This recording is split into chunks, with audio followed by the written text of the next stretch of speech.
Hello friends, Garikipati Narasimharao గారు మాట్లాడుతూ దేవుడు కూర్చొని ఆకాశం కలుగునుగాక భూమి కలుగునుగాక అంటే అయిపోయాయని కొంతమంది చెప్తున్నారు. అలా ఏమీ జరగవమ్మా. పిలిస్తే ఆర్టీసీ బస్సే రాదు, ఇవన్నీ అలా జరుగుతాయి, అవి జరగని పని, గమ్ముగా కూర్చోండి అని చెప్పేసి కొంచెం వ్యంగ్యంగా మాట్లాడారు. తాతయ్య, కొంచెం మనం ఇందులోకి వెళ్తే ఇంద్రుడు మూడో అవతారం వారాయ అవతారం ఎత్తాడు. మీకు చెప్పినంత పెద్దవాళ్ళం అయితే మేము కాదు. వారాయ అవతారం ఎత్తిన వెంటనే భూమిని ఒక రాక్షసుడు దాచేసి సముద్రం కిందన పెట్టి భూమిని దాచేస్తాడు. ఈలోపు మన మూడో అవతారం విష్ణుది వారాయ అవతారం ఎత్తి భూమిని తీసుకొని వచ్చి తన కొమ్ముల పైన మళ్ళీ సముద్రం కిందకి వెళ్ళి ఆ రాక్షసుని ఓడించి మళ్ళీ భూమిని తీసుకొచ్చి పెట్టేస్తాడంట అక్కడ ఉన్నదన్నారుగా.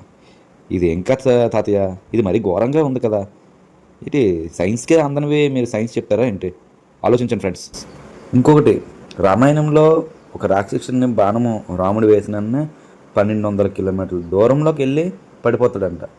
మళ్ళీ అదే రాక్షసుడు చనిపోకుండా జంక రూపంలో వచ్చి రాముడి దగ్గరికి మోసం చేస్తాడు.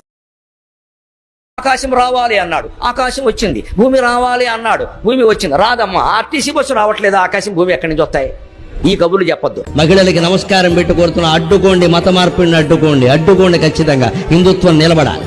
ఏం చేసినా అడ్డుకోవలసిందే. మత స్వేచ్ఛ అంటారు, స్వేచ్ఛ కాదండి, ప్రలోభాలు పెట్టి లాగేస్తారు. చిన్న అనారోగ్యం రాగానే మన ఇంట్లో చేరిపోతారు పుస్తకాలు పట్టుకుని.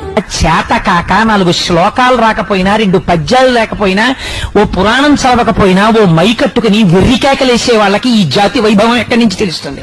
నేను మెల్లగా ఎలాగోలా బ్రతకడానికి హైదరాబాద్ రాలేదు, ఈ క్రైస్తవ మాఫియాని పోయించడానికి వచ్చానని చెప్పారు ఓ 10 ఏళ్ల క్రితం. ఈయన డాష్ గాళ్ళు దశంభాగాల డబ్బుతో పంది కుక్కల్లా బలిసిన ఈ మాఫియా సాధారణ రాజుగా బొచ్చు బిక్కు నా కొడక.